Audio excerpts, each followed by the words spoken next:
and welcome all to our important webinar today entitled Hunger and the Climate Crisis in Latin America.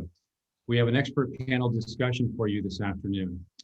My name is Rick Putnam. I'm Vice Chair of the Programs Committee at the World Affairs Council of Orange County, and I'm honored to introduce our panelists and moderator to you today.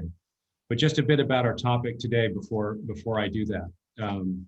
Climate change is a key driver of hunger globally. Nowhere is that truer than in Central America, where years of extreme weather events coupled with the recent pandemic and economic crisis is creating severe food insecurity. According to the United Nations World Food Program, hunger in El Salvador, Guatemala, Honduras, and Nicaragua has increased almost fourfold over the past 2 years, from 2.2 million people in 2018 to close to 8 million people in 2021. For every 1% increase in food insecurity, the UN World Food Program reports a 2% increase in migration of peoples. Our experts from the World Food Program, a 2020 Nobel Peace Prize laureate organization and the world's largest humanitarian organization, are as follows, and in no specific order, but let me introduce Miguel Barretto. He is Regional Director of the World Food Program for Latin America and the Caribbean as of January 2014. He has 28 years of experience as a career diplomat and as an international civil servant with the United Nations. Prior to his current position, Miguel served with extensive field experience in Ethiopia in 2006 to 2009, in Honduras 2009 to 2013, and in Colombia in 2013. Also with us is Chase Sova, Senior Director of Public Policy and Thought Leadership at the World Food Program USA, the United States affiliate based in Washington, D.C. He's also Senior Associate with the Center for Strategic and International Studies, Global Food Security Program, and previously Chase worked with the United Nations Food and Agricultural Organization.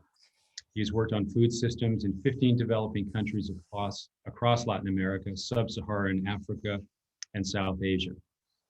Chase earned his PhD from Oxford.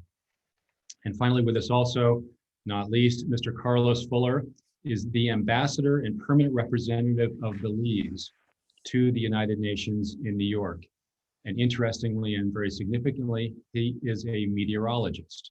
He has represented Belize in the international climate change negotiations for the past 30 years and has been awarded multiple awards and achievements certificates for that work in public service. Finally, our moderator today is Ambassador Gadi Vasquez, who is the United States' 8th ambassador to the United Nations Agencies for Food and Agriculture based in Rome, Italy. Ambassador Vasquez's public service spans from early city and county state roles to the United States federal government. He began his 28-year career in public service as a police officer in Orange, California, and served as an appointee for 3 former California governors and was appointed by former President George H.W. Bush to 2 federal commissions. He also was a director for the Peace Corps for 3 years, and in 2019 retired as Senior Vice President of Government Affairs for Edison International. Please remember, we encourage our audience to participate mightily using the chat function at the bottom of the page. We will remain in all parts nonpartisan and encourage your participation using that feature at the bottom of your screen. And with that, I'd like to turn it over to Gadi Vasquez. Thank you. Thank you very much, Rick. It's a privilege to be able to participate today and to be able to join as the moderator to today's panel. And having served in Rome and having worked with the World Food Program, the International Fund for Agricultural Development, and the World Food Program, it is a great honor to be in the company of these 3 distinguished leaders, thought leaders, and individuals who fully understand, I think, from a different and varying perspective, what hunger and the climate crisis means and is for Latin America. And I hope that we have an engaging, perhaps a little bit provocative, insightful conversation amongst us for the benefit of the audience to both inform and create insight, and at the end to be able to take some audience questions. I wanted to begin this conversation today by asking our three panelists, why should there be concern by neighboring countries, and what are the implications if we fail to address this issue of hunger and climate crisis in Latin America? Ambassador, if we could start with you to give us some perspective.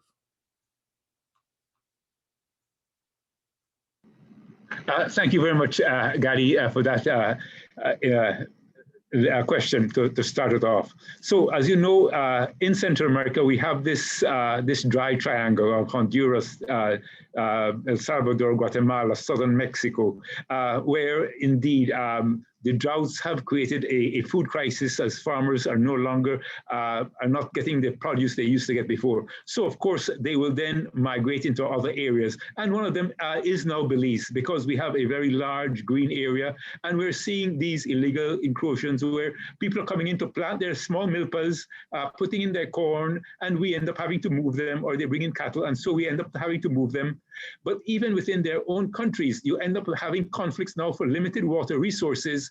And so conflicts are now rising up among these populations, but also in the neighboring populations as people come in. And then, of course, you have the mass migration to other areas where it is greener, and they see opportunities for them, because obviously they will never stay in there and just wither away. So there is going to be that pressure to go to where they can get a meaningful life. Miguel, your thoughts on that question? I think we have a mute. Yeah. Good afternoon, first of all, and thank you so much for the invitation, Ambassador. And I very much align with what the Ambassador just said.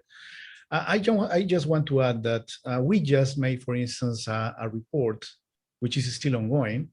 And some figures that really astonish us is that we interviewed more than 5,000 households in the Northern Triangle of Central America on the link between migration and food insecurity. And 23% had already a member who has migrated, but also 43% responded that they are thinking also migrate out of Central America. And the reason behind is not just climate change, it's also the COVID impact. So in the region, we face a real change during the last 24 months. So we passed from 3 million people under hunger situation up to 14 million people. And in Central America, we moved from 2 million people up to 8 million people just in 2020. So hunger is now becoming a real trigger for people to migrate, but also is creating a lot of issue of access, because people do not necessarily have, because of the impact of climate change, the capacity to be resilient in their own territory. So in addition to migration, this is going to create probably an increase in the issue of poverty, extreme poverty in particular, and this is going to trigger more violence in the region. But I'm not just want to raise the fact of Central America. We are facing also probably the second largest migration crisis in the world in South America. Is the second after Syria, and it's a hidden crisis. And the problem there is that the situation in the region is that most of the people are mostly informal workers. So when the markets are closed, when we have when there is no possibility, we have lockdowns, they are suffering. And in addition to that, they don't have access to national safety net programs. So the direct impact also on all this perfect storm is indeed a problem in how this is going to affect the governance and the democratic institutionality in Latin America and the Caribbean. And this is something that we also need to look very careful. Over to you, Ambassador. Well, you made some very good points there. You both made some very good points, because as I was preparing for this conversation today, a perfect storm kept screaming in my head, because it seems that every imaginable calamity that could occur seems to be coming together to create this scenario that is very daunting and very challenging. Not to mention, the world is also contending with a pandemic called COVID-19, of which we hope to be coming out of. But I think that is also a very checkered kind of evolution that we're seeing in the world. Some countries making great progress, others are slower in responding to that. And we'll come back to that in a second, but I'd like to ask Chase for some reaction to that first question. Sure. And Gadi, it's a pleasure to be on this call with you in particular. I mean, I think we've got a pretty good group here, and yourself included, with pretty significant knowledge on these issues. Ambassador Rome-based agencies is such a critical role and function as that bridge between the sort of might of the U.S. government and what they can provide in terms of dollars and technical assistance, and important Rome-based agencies like the World Food Program. So I wanted to first thank you for your service to that mission. I represent the World Food Program USA. We are a nonprofit organization that supports the mission of the United Nations World Food Program here in the US. So we do that in a couple different ways. Some of it's private sector fundraising, some of it is brand building and awareness. But I spend a lot of my time working on the public policy side of our shop. And that means liaising with US Congress on issues that matter to them. And the issue of hunger and migration is increasingly on members of Congress's mind up on Capitol Hill. So when you say, what are the implications of this potential regional food security crisis in Central and South America, I think that there is increasing recognition up on Capitol Hill and the White House and a variety of places that the conflicts are not respecting borders these days, and challenges that we're having in Central America are fighting their way quite quickly to the southern border. There has been, I think, over the years, an increased understanding and recognition of the ways that food insecurity itself can lead to instability. We've done a lot of work on this at the World Food Program and World Food Program USA. We released a report a couple of years ago called "Winning the Peace: Hunger and Instability," really looking at the ways that hunger itself can drive instability. And that's an important relationship and a direction we don't talk enough about. There's, of course, an idea that when there is conflict, the sort of natural outcome of that is poverty and hunger, and that's true, but that direction works in the other, that relationship works in the other direction as well. One thing I think is really important right now in a conversation that isn't maybe getting enough traction is the sort of burgeoning food price crisis that we're facing around the planet today. This is I think, of great consequence for a place like Latin America, where you've got a huge numbers of urban people in particular who are suffering from food insecurity as a result of lack of purchasing power, of course, from COVID-19 and the loss of livelihoods. We know in the past, in 2007 and 2008, we saw price spikes like we're seeing today, that led to urban unrest, in some case violence, and in a few places the toppling of governments. And so this sort of this relationship between food and instability is a very real one. And I think in Latin America, with food prices right now, poised to become a very real and severe issue. You hit on a very important point, because probably like many of you, we're avid readers of news and viewing the news and whatnot. And this is anecdotal, so bear with me, but I'm curious to get your reaction. It seems to me that I am hearing more often on American news media broadcasts a reference to food insecurity, and food insecurity here in the United States, in some parts of the United States. So maybe it's good for our audience to understand, and whichever of you wants to tackle this first, how do we define food insecurity today? How is that explained to someone? What does that mean? What does that suggest?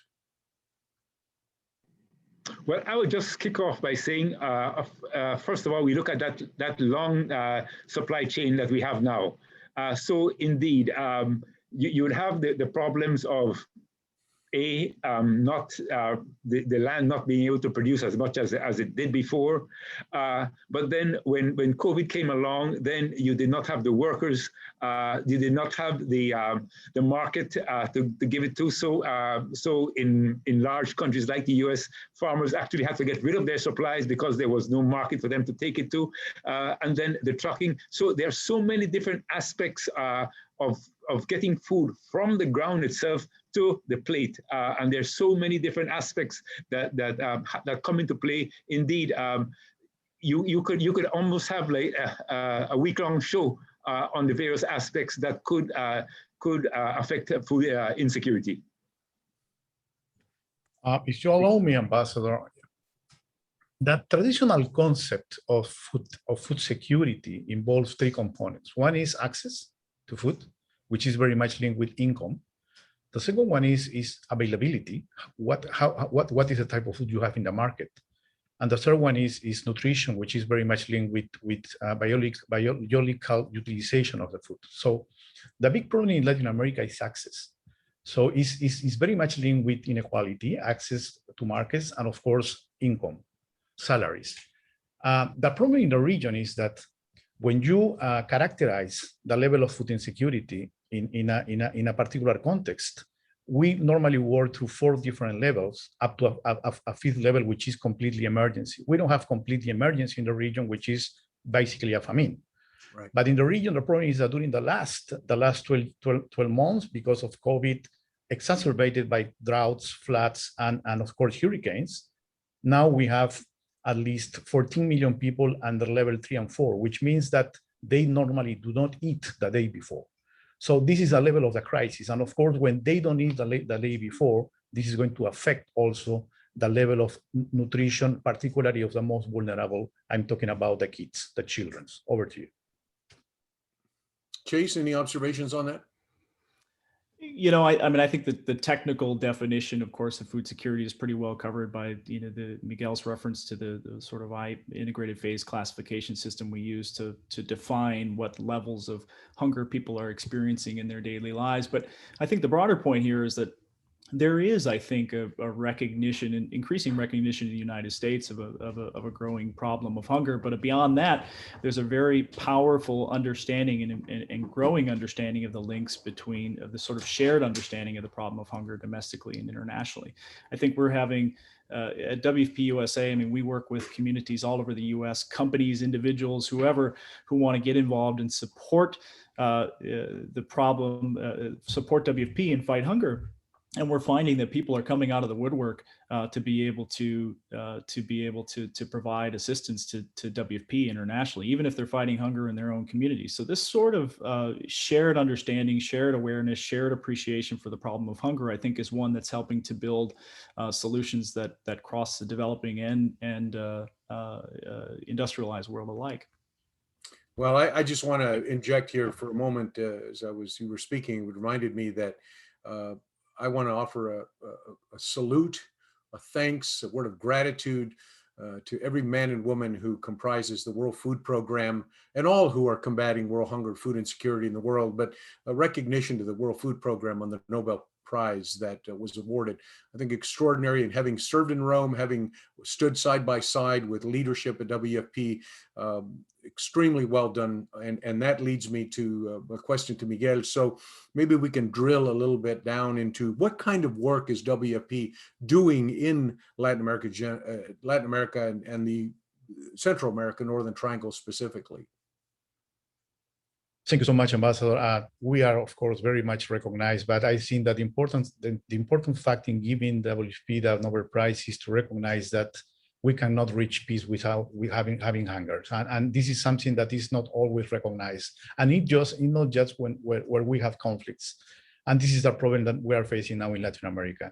So, in what WFP is doing in Latin America, and this is very much linked with the fact that most of the countries in the region are middle-income countries, except a couple of them.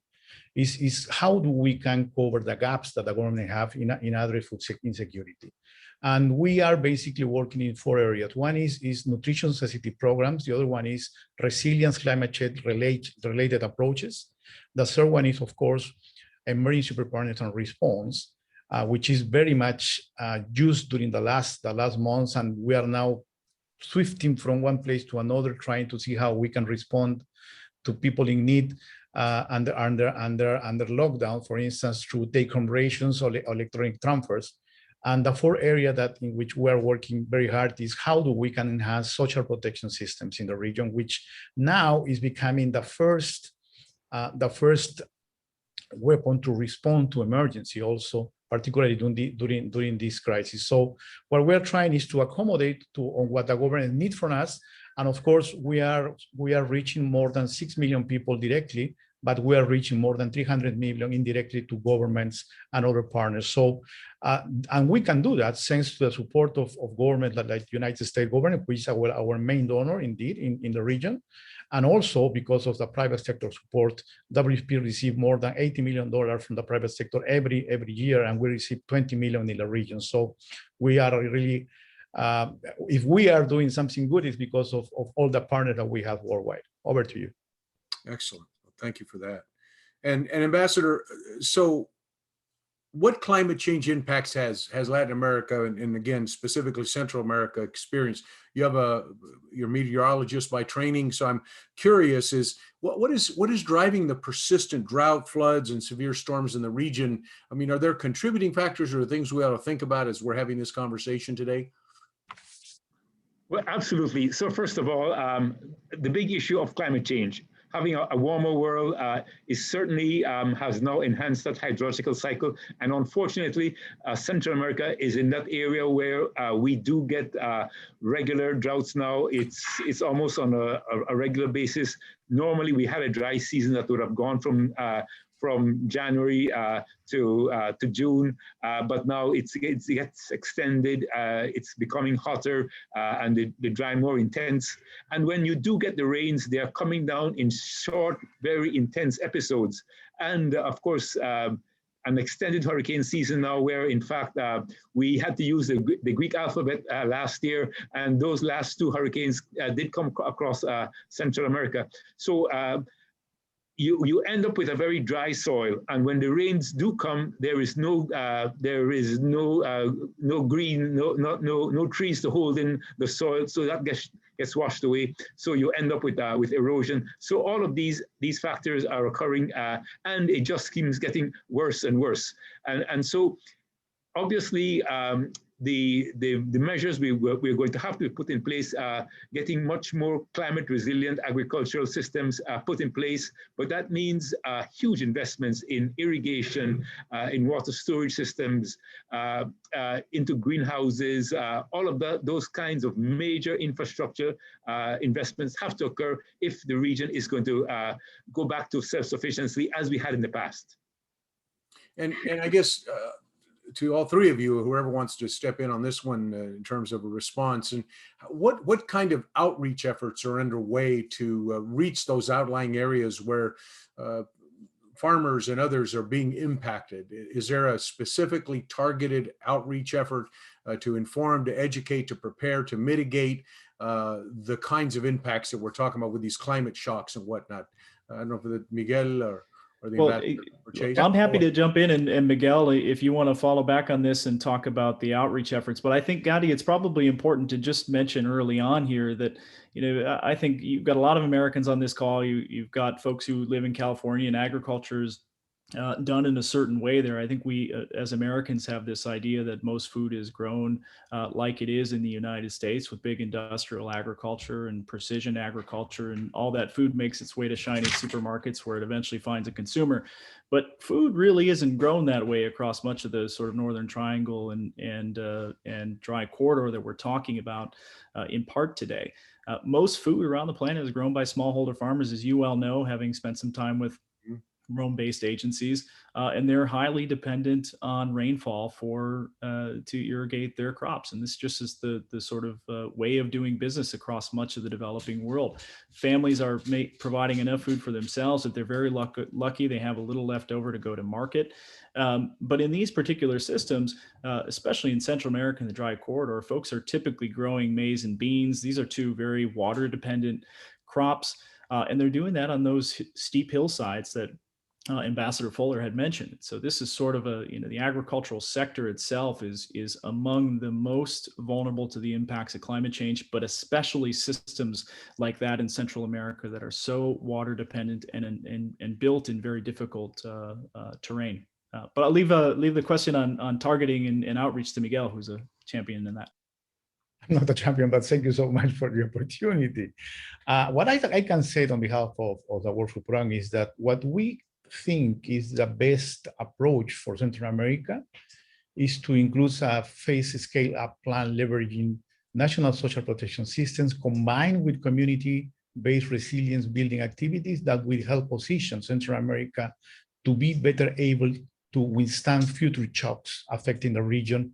And this is going to help to reduce migration. So we have extensively experience working with communities to build the resilience to climate and other shocks, which aim to integrate several building blocks according to the specific context.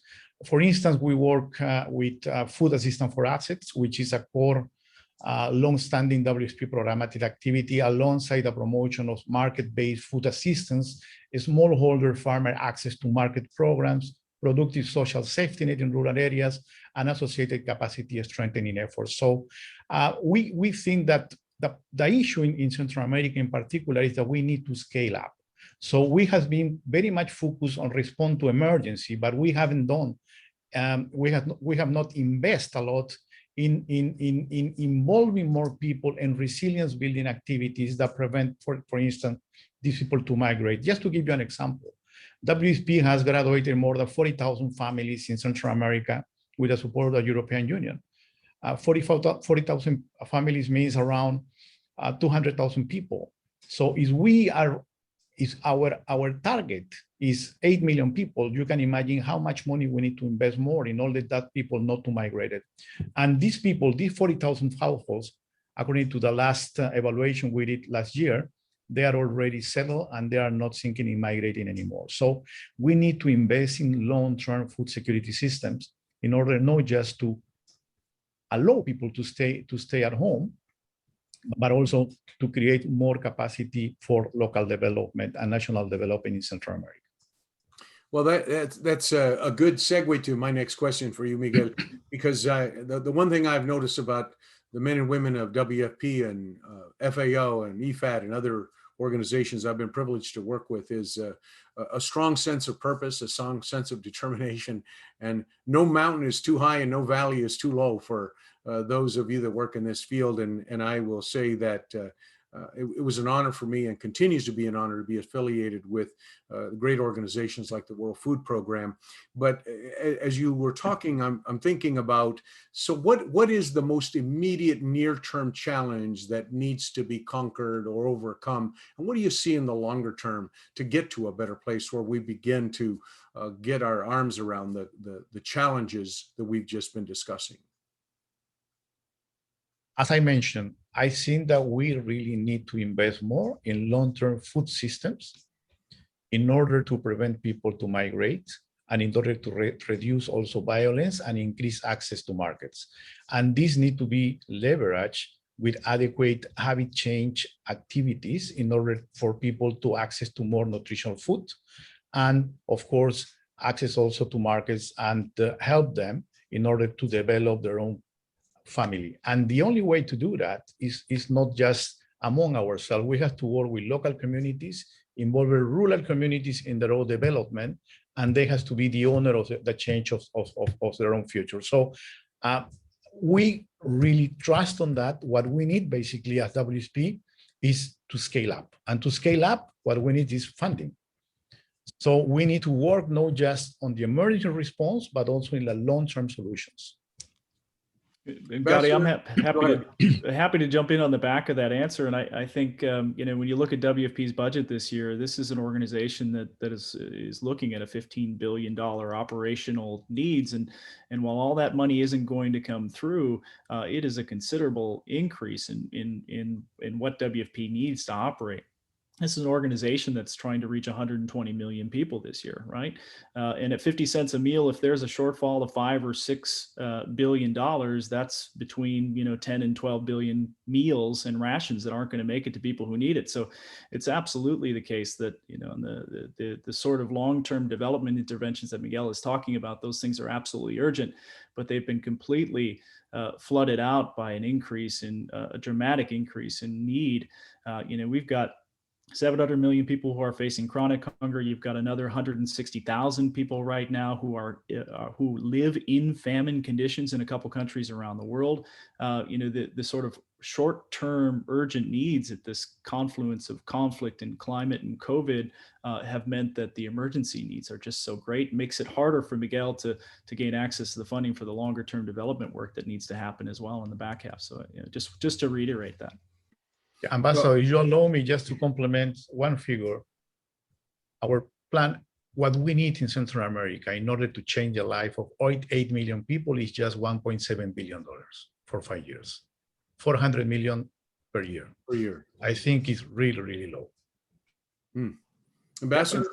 Yep, and so just basically building on them again.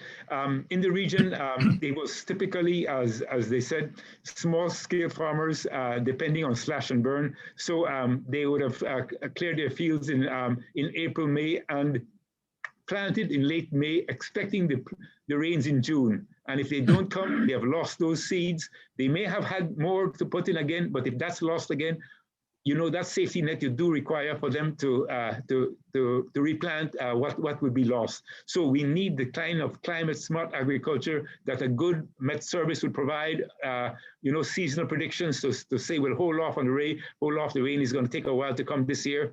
But then also you need the short-term funding to provide the food for the farmers so they have enough energy to go out and be able to plant. So those the two aspects indeed is required. And I realize we're dealing with climate change here, so a lot of these we cannot necessarily control. But is there any sense that automation technology, early warning systems, early detection systems could prove to be valuable? Maybe, Ambassador, given your background in meteorology, is there any role for that kind of installment of activity or technology in this crisis? Oh, absolutely. So, in fact, the region now produces these seasonal predictions that go out 2-3 months in advance, expecting if rainfall is going to be above or below normal. So, so the data is there. The forecasts do go out. However, you need to now pass it down to the farmer on the ground. So that is where you need the outreach that the World Food Program would be able to provide, that outreach to the farmer on the ground to get that information, to translate that into concrete action that they can undertake in that area. So yes, that is available. Now on the large scale actual irrigation systems and so on, unfortunately, we are not at that stage yet. And so that is certainly something of a long-term development that governments would have to undertake for their agricultural community. And Miguel, I'll come back to you. So we talked about the need for infusion of financial support and investment in a lot of these programs.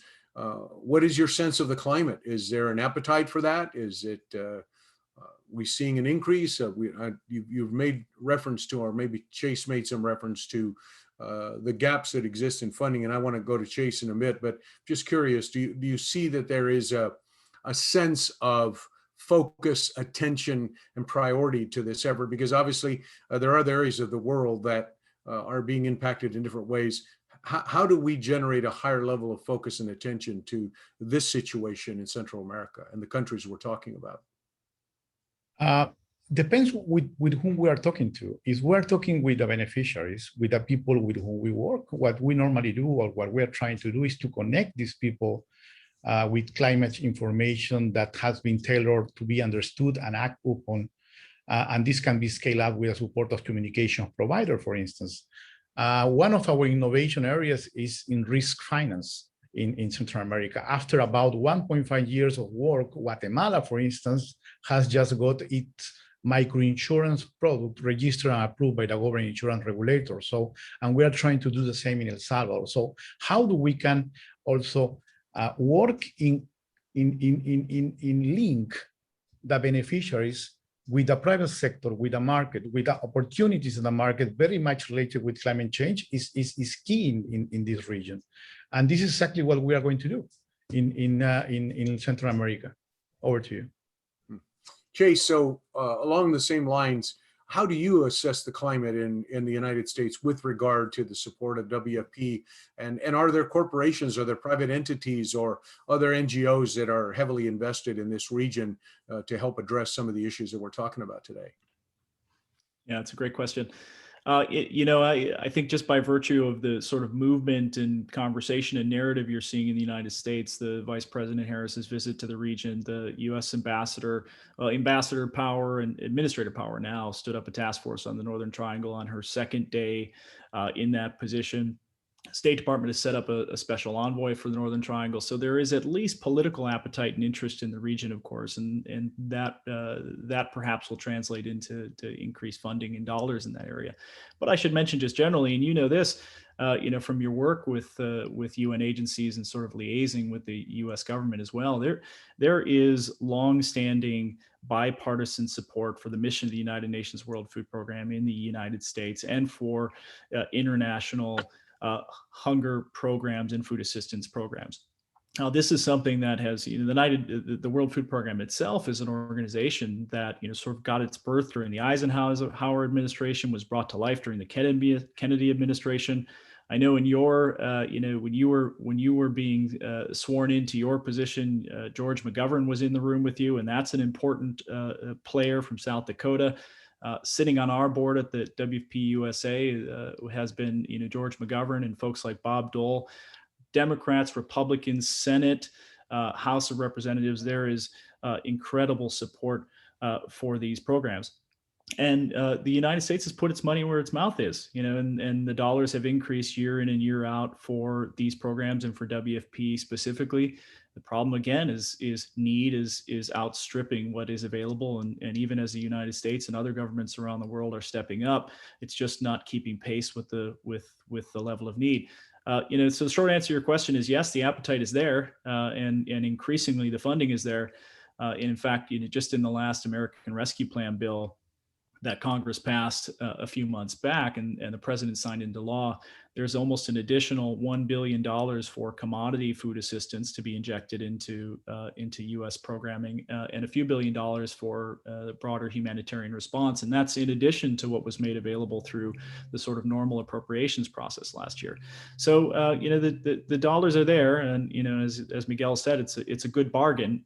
They just need to make it to the region. I'd like to come back to a topic we sort of glossed over a little bit, but I think it's important for our viewers and listeners to have your perspective on all of this. I've been privileged, like you have, to travel to all of the countries that we're discussing here today during my tenure in Rome, as well as director of the Peace Corps, because the Peace Corps has had a long-standing presence in Central America for many, many, many years. But I'd like to come back to what are the implications of failing, and to some it may seem obvious, but you are experts in this field. What are the implications for children and youth if we do not address these issues in the near term? What are the implications generationally, and what does it portend for the region if we do not address these issues in relatively short order? Ambassador Miguel, Chase? Well, if we don't reach the kids at the right level, which is below 4, what we are basically creating is a future dependency problem, because they don't have the right access to education and health. They cannot develop as human beings. And in the end, if we count on this kid or those kids for the next 20 years, the problem is that they cannot access to the market. And this will create probably more violence, criminality, insecurity, and of course, lack of development for the country. So this is the level of the problem. And I have to say that in general, in our region, we don't speak about hunger. We don't speak loud about hunger. We speak about inequality, we speak about extreme poverty, but hunger is like a hidden agenda, and we need to work all together to highlight the issue of the hunger impact in the long-term development in our countries. Otherwise, we are not going to be able to really reach the right education and health for all. Well said. Ambassador? Yeah, absolutely. And I recall when I was young, so there was poverty, but there was no hunger because you were able to, there was enough fruit on the trees, enough that you can go to a neighbor and get some leaves and you can cook those and so on. However, with climate change now, that has disappeared totally. So you're not getting mangoes or bananas or whatever that were freely available, in your neighbor's yard or in your own yard to be able to at least survive. And then, as you said, then actually be able to plant corn, beans, and so on for cooking and so on. So indeed, it's such a tremendous change within one generation that we're seeing now, occasioned by climate change, that we will be seeing lost generation or generations before some kind of major investment would have to be done to change this slope that we're on already. Chase, your thoughts on this? Yeah, I mean, I think Carlos put it well, and Miguel put it well. I mean, you're facing the prospect of intergenerational losses. One thing I would mention, though, on this sort of, we talked early on in our kind of opening comments about the migration question, and I think it's just worth reinforcing. That there's certain academics. I don't know of a single academic who would say, well, listen, when climate change impacts hit and water precipitation falls below a certain level, then you're going to see migration at X, Y, and Z rate. Most of the time you're dealing with a really complex stew of economic and political and social issues that cause people to make that decision to migrate. So I don't think, just to add a little, to complicate this matter a little bit, I think it's worth reinforcing that. What's happening in Central America, what's happening in Latin America is a bit paradoxical, right? Latin America in general is a place that is a net exporter of food on the whole. It contributes to agricultural export markets in big ways. Brazil is the world's largest supplier of soybeans. You've got Mexico exporting corn and wheat. In the winter in the northern hemisphere here, we rely very heavily on vegetables from Chile and Argentina. So this is a place that's experiencing hunger despite sort of in a world of plenty. And I think that's an important consideration. All of this just to say, though, that this question of migration, especially from the Northern Triangle and dry corridor, all the question of climate change and hunger may just be the straw that breaks the camel's back in this area, and places that are experiencing 10, 20, 30 years of violence and instability and corruption and other factors. All of those things just contribute to somebody's decision to migrate, and all of those things have consequences for stability in the region. Well, those, Ambassador, if you allow me to complement what my colleague have said, it is a paradox what is happening in the region, but at the same time, what we have is the other coin, which is the double burden. So double burden means that the level of obesity has drastically increased in the whole region, and this has created another health challenge for all countries. We have made studies, for instance, in Mexico, and Mexico they spend almost 25,000 million of dollars every month just to reach the impact of the double burden: nutrition, the malnutrition plus obesity, and this is extensive to the whole region. And this is the hidden part of the problem. What I'm trying to say, when we link nutrition with poverty, for instance, is that all those people that are able to live extreme poverty are eating worse than before. So this is another challenge to the society. Well, I think it's interesting that you make those points, and also to Chase's point, because the people achieve their own conclusions about, for example, unaccompanied minors who are migrating to the Mexican-US border. There are a lot of assumptions as to the root, and there are many root causes and reasons and motivations for that. But I'm not sure that what we're talking about today necessarily has been at the top of list or top of mind, that part of this is literally the food insecurity and the challenges that climate change are bringing to the region. And so this discussion here is very, very informative. We've touched a number of points, and we're getting toward the toward the end of this, and we could talk for another hour, I think, because I really find your comments, your experience, and your perspective insightful. But I just want to allow you to think about something for a moment, because I'd like for you each to comment that what is the what are the key messages, or what are the key things that the audience should be aware of that maybe we haven't talked about, that you might want to leave in the minds and the hearts of those who are listening, that maybe we didn't cover today, because it's a very complicated, a very challenging issue. I could go on with a number of questions about the mechanics, but what are some of the things that are top of mind for you, given your roles, that the audience, whether it's an American audience or an audience elsewhere, should be thinking about, should be aware of, because many of our listeners, of course, or viewers are influencers, the individuals who help influence in their circles and their areas of travel, in their orbits, so to speak. And so I'd be curious as to what are the things that are really important, that I don't want to leave anything on the table that you would consider to be important in communicating to our audience about how climate change is affecting and creating a crisis in Latin America. So Chase, I'll go to you first for some thoughts.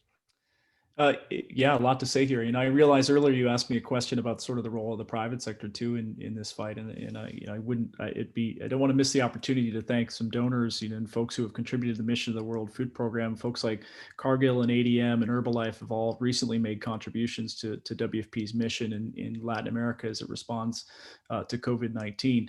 But my early comments, I think, tried to draw a distinction between what we're experiencing in the United States and the lived experience of people in places like Central America and Latin America.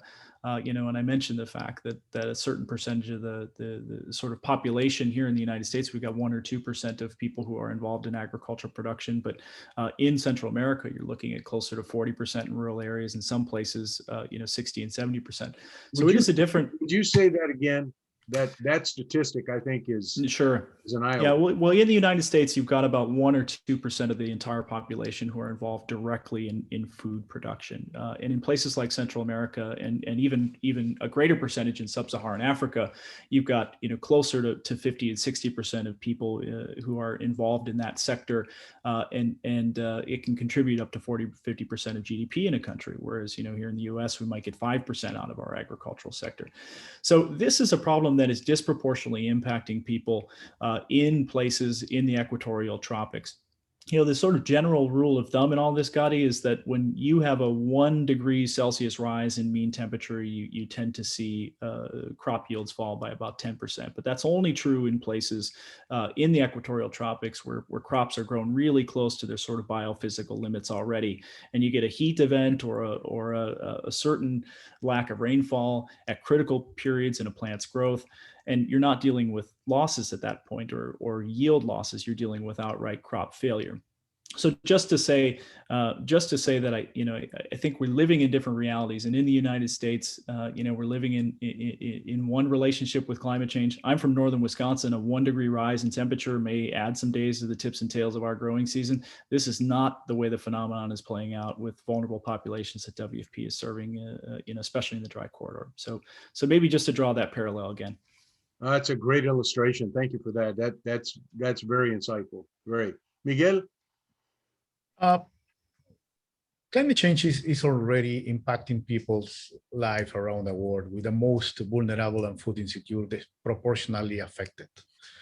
Looking into the future, these trends will only get worse. If global temperature keep rising to 2 degrees Celsius, an additional 190 million people will become more vulnerable to food insecurity. So what we have to do is that we need to continue to advocate and invest in climate change adaptation measures, and advocating with major donors to ensure multi-year predictable climate funding for climate risk management and adaptation measures for vulnerable population is key. And when we link this topic with migration, my message is how much cost to basically cover the need of a person who has migrated in the US border, instead to pay probably $1 or $2 to keep them running their own farm in Central America. So The US invests more than $17,000 per week per person in the border. We just need probably $3 or $4 dollars per week to keep this person in their own land. So it's an issue of opportunities, of perceptions, but also this is an issue of double responsibility. It's not just the US, it's also host government who has to put all the effort in a better governance, a better democratic institutions. But because in the end, I want to end to finish sending something. When one person migrates out of their country, they has to pay the migration debt for at least 5 years. So in the end, it's creating another round of poverty. That's why it's important to invest in long-term food security system in Central America and throughout the whole region. Wow. Very, very insightful. Ambassador, your thoughts? Sure. In fact, this discussion is occurring at a great and opportune time. We're in the middle now of the climate change negotiations under the United Nations Framework Convention on Climate Change. And in fact, I am actually chairing the session on the Nairobi World Program on Adaptation, where we look at what the various UN agencies and other international organizations are doing in adaptation. And of course, agriculture, food security is one of the big issues. So indeed, we are now discussing it at the international level, and they are developing the tools for us to then be able to pass on to the communities to be able to implement these measures. And it's so great to hear the US administration putting COVID-19 and climate change on the top of the agenda as they go to the G7 to raise the funding that is necessary to implement the things that we're discussing at the international level with the stakeholders themselves. The country representatives are there actually saying, this is what we need. These are the tools. These are the organizations that have the tools. We just need the resources to be able to get the tools back on the ground for us to be able to implement. And indeed, as Miguel mentioned, that investment in the country is going to be so much, bring so much benefit as opposed to having to address the problem when it gets to the border. Gadi, and just to piggyback on that comment, I would say, Carlos just mentioned that he's working on adaptation and Nairobi work program at UNFCCC and focusing on agriculture, but it's a positive development that he's having those conversations. It's a positive development that at the climate negotiations, agriculture has a seat at the table. 10 and 15 years ago, that wasn't the case. Nobody was talking about the way that climate change was affecting agriculture or the way that agriculture was driving change in our climate system. And today, there is momentum building around climate smart agriculture. There is increased understanding from the general population of the ways that food and climate are interacting with one another. So, if I'm leaving here on an optimistic point, it's that critical conversations at the highest levels internationally are starting to touch on this very important topic of agriculture and food insecurity and climate change. Well, I am the descendant of a migrant farm working family. And for generations, my family harvested crops in the Central Valley of California through Michigan, Texas, and other places. So I've always had a deep appreciation for both the benefit and value that great agriculture brings, but I've also always regarded it as a delicate balance that can really alter course in very, very short order. I think today this topic is very timely because this has clearly impacted a very significant geographical area of our hemisphere in the Western Hemisphere. And I guess I am emboldened or inspired, motivated, I suppose, by the three of you and the fact that there are voices that are being raised to elevate this. And I certainly will use my platform to advance the topics that we have discussed here today, but also the insight that I've gained, and I hope that our audiences have gained. I sleep well knowing that you, Ambassador Fuller, Miguel, and Chase are articulating these messages, and we will continue to do our best to support you in your endeavors, because some of the most heroic people that I've met in my life were the men and women who I met at WFP, at IFAD, the Peace Corps, and organizations that are doing work around the world in very challenging and difficult conditions. So I thank you for participating today. Very, very insightful conversation and dialogue. And with that, I'm going to turn it back to Rick Putnam, who's going to manage our questions. Rick? Thank you, Gadi. Really appreciate it. Super insightful. Thanks to you all. I'm just going to read really pretty literally from the questions from the audience, and perhaps just ask for one response to each question, and just raise your hand, either Carlos, Miguel, or Chase, and we'll go with it. In the topic, under the topic of long-term food security systems that Miguel had brought up, question is, can distribution organization be improved? How big a problem is that, and what are the specific weaknesses in just the distribution area? Miguel? Can you repeat the last part of the question, please? Maybe just address perhaps distribution itself, getting product to market, getting product to those who need it. What are the weaknesses in distribution organizations particularly? So we need to face with challenges each time that we distribute food in different places. Is we are talking about Central America. The problem is that sometimes we cannot access to the food at the right time because the price increases or because we are in the lean season. So we have to import it.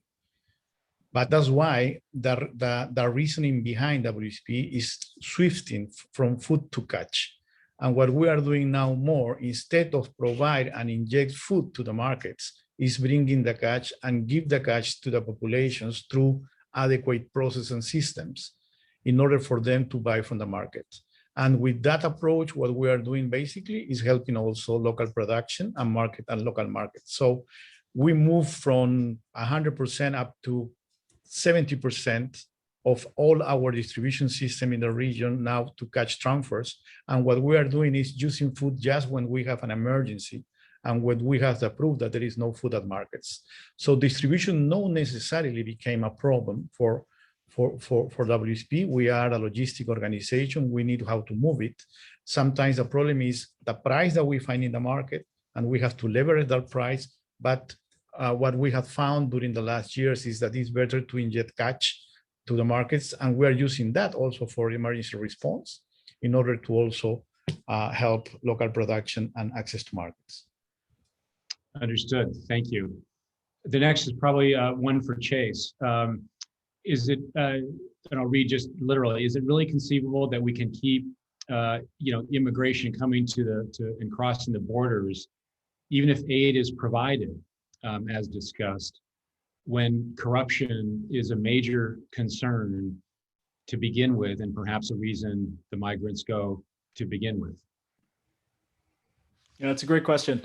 That I've been seeing some articles recently around the vice president's visit to Central America, and I think there was some pushback to the idea that you could address migration through root causes and tackling things like systemic poverty and hunger and corruption and all of these things. It is true that, there is some evidence to suggest that, an injection of resources into an unstable environment like this does provide some people with the resources to migrate if they didn't otherwise have it. But there is a tipping point at which that situation becomes much, much better. There's research out there to suggest that once household incomes achieve $7,000 or $8,000 each, those sort of migration trends start to slow down. I think that is a desired state worth investing in and a desired state worth improving in, and that the only way that you achieve those sort of increased household incomes and per capita GDP is through long-term agricultural development and stopping the bleeding through humanitarian assistance of the variety that Miguel and his team are providing in the region. So I think it is conceivable. It's a process that can't be done through 1 year of funding to the Central American region. $1 billion isn't going to solve that problem. I think what you're seeing out of the Biden administration is a 4-year plan for $4 billion of investment into the Northern Triangle and places where migration is originating from. So I've been reading the sort of same headlines that other folks are seeing. And I agree that there's some sort of argument to be made there, but I think ultimately this is a development objective worth pursuing, and the cost of doing this is going to be much less than allowing these countries to continue to exist in poverty and instability sustainability. So we're going to pay that cost up front, but it's a lot cheaper bill than the one we'd be footing further down the road. Thank you, Chase. One more question for you, Chase, and then we're going to come to Carlos for the final. Are imports into the U.S. of food from some South American countries and Mexico, which may in fact increase during severe drought in the American West, what impacts do those exports out of those areas have on the food shortages in the Northern Triangle nations and others in the region? Probably a question better for Miguel. Miguel, do you have any comments on food exports and the effect it has on local markets? What I can say is that the lack of food in the dry corridor is more related to climate variability and extreme weather, long droughts, and then hurricane conditions or too much rain. So I will not link U.S. food imports to food shortages in the region. It may have an impact on increasing prices in Central America because of access constraints, but because there is more demand for food products outside the countries, but not necessarily on food shortage. Over to you. Rick, and to add to that, I also, you bring up this is a great question because it brings up a really important point. The headlines that you're reading and that you were reading in the aftermath of the COVID-19 pandemic were, that agricultural trade remains robust, that we're not seeing the sort of shortages and slowdowns that we expected in the movement of food supply chains. And it was generally true that food was moving. In 2007 and 2008, during the price crisis, there was a lot of export restrictions put in place globally, and food wasn't moving in the way that it should in global markets. That really wasn't necessarily the case in COVID-19. For the most part, global trade remained pretty robust. But there is it's important to discern between the global headlines you are seeing of international agricultural trade and the lived experience of people at the country level, right? Because these international agricultural trading systems, represent the highest levels of agricultural trade. They don't necessarily take into account the conditions of a smallholder farmer in a local market whose small and medium enterprise or business that they're selling to may have been closed down because of COVID-19 restrictions. The same with food prices that you're seeing today. The food price spike is a global target. There are some places where food prices are stable and not rising. There are other places where it's 3, 4, and 5 times higher than the increases we're seeing at the international level. So it's really important to distinguish between food systems at the international level, which tend to grab headlines, and the sort of local lived experience that people that people have, and they can be very different. That's a great point. Yeah. Could I add on to that? Yes. In Belize and in the Caribbean, we saw something quite unique. Because we are dependent on tourism, suddenly the agricultural producers did not have that market. So there was a glut. And then, of course, they did not replant. And so now there is a shortage because now people are not, the farmers are no longer producing until they see a nice market developing again to be able to produce more. And then what is left over is then fed. It then goes to the small consumer. Thank you. One final question for you, because I promised to get this one in there, and that has to do with there's evidently an eminent climatologist, Peter Webster, who's developed something called an ensemble probability system that provides 15-day weather forecast with 70% accuracy, in addition to seasonal forecasts, highly accurate. Is that something that you all are aware of, or that the World Food Program utilizes? Carlos? Well, I was not aware of it, but this is certainly something that that would be welcomed by all the countries, I believe, including the World Food Program. Excellent. Thank you all. Carlos from Belize. I know Miguel is in Panama, Chase in Seattle, and Gadi in here in Orange County. Thank you so much. I'm going to turn it over to Nora for our close. Thank you. Thank you very much, team. I really appreciate the knowledge that I gained from all of you. We've had so many events for past year and a half in terms of a webinar, but I got to tell you, this program today touched my heart more than all the other one. I think we sometimes forget the root causes of the suffering of humanity and suffering of all living beings, not only humanity. When you are hungry, you will do anything to feed your child. So when politicians are looking at border migration or illegal workers or all the other things, we forget about the root causes that are causing those people to leave their homeland, to leave their families, to leave their loved ones, to want to just survive. So I'm a bit emotional about this because I experienced something with a friend family that had gone through that in Syria and overseas. And I also have a couple of children that I support in Sierra Leone. And hunger can really affect you. But more importantly, I'm really glad that scientifically we are connecting it to the more global issue of how we're handling the world and in terms of our climate. I think we are